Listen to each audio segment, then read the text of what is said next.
तो ये गौ माता की कथा इस धरती पर कहां से आई, गौ माता की कथा का प्रकटीकरण कैसे हुआ? क्योंकि बहुत सारे लोगों को ये प्रश्न होगा दिमाग में कि पहले तो गौ कथा होती ही नहीं थी, हमने तो पहले जिंदगी में कभी सुना नहीं कि गौ माता की कथा भी होती है। या आजकल पता नहीं लोग नए नए नाटक लेकर के आ जाते हैं, नई नई चीजें शुरू हो जाती है। गाय की कथा क्या है?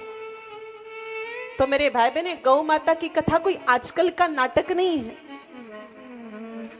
गौ माता की कथा सबसे पुरानी कथा है, सबसे प्राचीन कथा है। जब भागवत कथा नहीं थी, जब राम कथा नहीं थी, जब अन्य कथाएं नहीं हुआ करती थी, तब उस समय मेरे भाई बहनों वराह भगवान ने माता पृथ्वी को गौ कथा सुनाई थी। आप में से कितने लोगों ने वो कथा सुनी? जरा हाथ ऊपर करिए। किसी ने भी नहीं सुनी।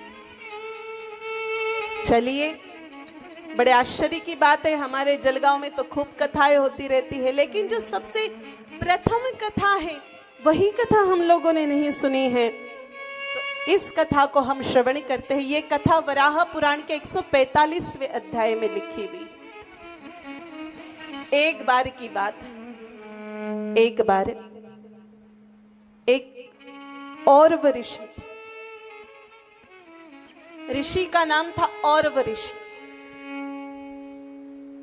उन्हें पेड़ पौधों से, प्रकृति से बहुत प्रेम था, पर्यावरण से बहुत प्रेम था। आप में से कितने लोग पर्यावरण प्रेमी हैं? जरा हाथ ऊपर करिए। प्रकृति से किस किस को प्रेम है? बस 5-6 जनों को ही है। अच्छा, 5-6 जनों ने हाथ ऊपर किए, बाकी लोगों ने हाथ ऊपर नहीं किए। तो पर्यावरण प्रेमी जितने भी हैं, जिन्होंने भी हाथ ऊपर किए, एक बात बताइए, क्या आप सब लोगों ने प्लास्टिक की थैलियां काम में लेना बंद कर रखा है कि काम में ले रहे हो? काम में ले रहे। तो मेरे भाई बहनों, एक तरफ तो हम एक हाथ में प्लास्टिक की थैलियां लेकर घूम रहे हैं और दूसरी तरफ हम अपने आप को पर्यावरण प्रेमी घोषित कर रही है। कैसे संभव है? How it is possible? ये संभव ही नहीं है।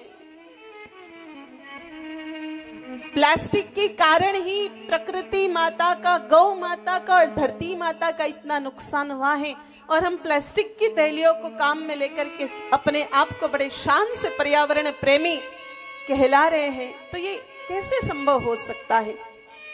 मेरे भाई बहनों, हम और ऋषि जितने प्रकृति प्रेमी तो नहीं बन सकते, लेकिन कली काल में प्रकृति माता को वास्तव में कुछ देना चाहते हो तो प्लास्टिक की थैलियों का उपयोग बंद कर दीजिए। ये क्यों कह रही, वो भी सुन लीजिए। संसार का एक नियम होता है, जो हम किसी को देते हैं वही लौट करके हमारे पास आता है। प्लास्टिक की थैलियां हमें क्यों नहीं फेंकनी चाहिए? प्लास्टिक की थैलियों का वापर क्यों नहीं करना चाहिए? क्योंकि हम लोगों ने इतना प्लास्टिक यूज किया, इतना प्लास्टिक यूज किया, इतनी प्लास्टिक की पन्नियां यूज की और सारी की सारी फेंक दी धरती माता पर। परिणाम स्वरूप जब कोरोना आया, कोरोना में कुछ भी हमें दिखा नहीं, केवल प्लास्टिक की थैलियों में वो लाशें जरूर लौट लौट करके आई। धरती माता ने कहा कि भैया तूने मुझे प्लास्टिक दिया, ले, बदले में मैं तुझे प्लास्टिक ही देती। तो इसीलिए बाजार जाओ तो खुद की थैली अपने साथ लेकर के जाओ कपड़े की। क्या होगा? ज्यादा से ज्यादा लोग ये कहेंगे कि ये छोटे बाप की औलाद है।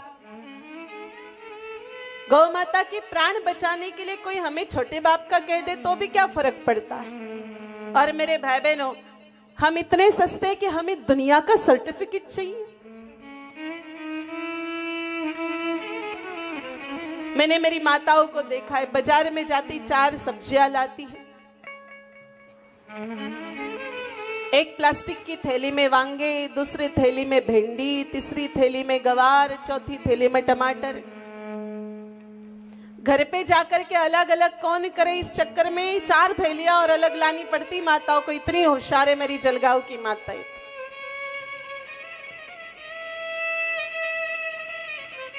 और फिर उन छिलकों को उसी थैली में डाल करके फिर आंगन में फेंक देते। फिर ऐसी स्थिति में वो गौ माता जो भूख के अभाव में दर दर भटक रही है, वो गौ माता उन्हीं प्लास्टिक की थैलियों को खा करके फिर आतो जाम हो जाती है।